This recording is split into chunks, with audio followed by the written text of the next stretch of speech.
Fit থাকতে হলে কি স্কুল কলেজের ক্লাস ফাঁকি দিয়ে জিমে দৌড়াতে হবে? একদমই না। আজকে শেয়ার করব প্রতিদিনের 5টি সহজ লাইফস্টাইল হ্যাক। টানা পড়ার টেবিলে না বসে বা টানা ফোন না চালিয়ে 1 ঘন্টা পর পর রুমের ভেতর মাত্র 5 মিনিট একটু হাঁটাহাঁটি করে নিন। স্কুল কলেজ বা বাসার লিফটের অলসতা বাদ দিয়ে সিঁড়ি ব্যবহার করো।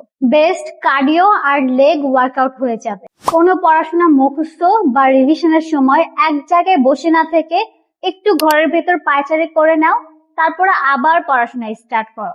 এর ফলে আমাদের অলসতা কেটে যাবে এবং পড়ালেখা দ্রুত মুখস্থ হবে। জিম ভালো না লাগলে নিজের প্রিয় গানের সাথে 10 মিনিট ফ্রি স্টাইলে ডান্স করতে পারো বা ছাদে গিয়ে 100টা স্কিপিং করতে পারো। এতে আমাদের মেটাবলিজম বুস্ট হবে। টেবিলে কুঁজো হয়ে বসবে না, পিঠ সবসময় সোজা রেখে বসার চেষ্টা করবে, যাতে আমাদের অল্প বয়সে ঘাড় বা পিঠে ব্যথা না তৈরি হয়।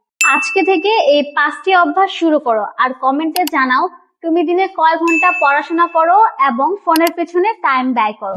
তোমার স্কুল কলেজের বান্ধবীর সাথে ভিডিওটি এখনই শেয়ার করো আর ফলো করো ফিমে অ্যান্ড ফিটেলিকেন্সকে।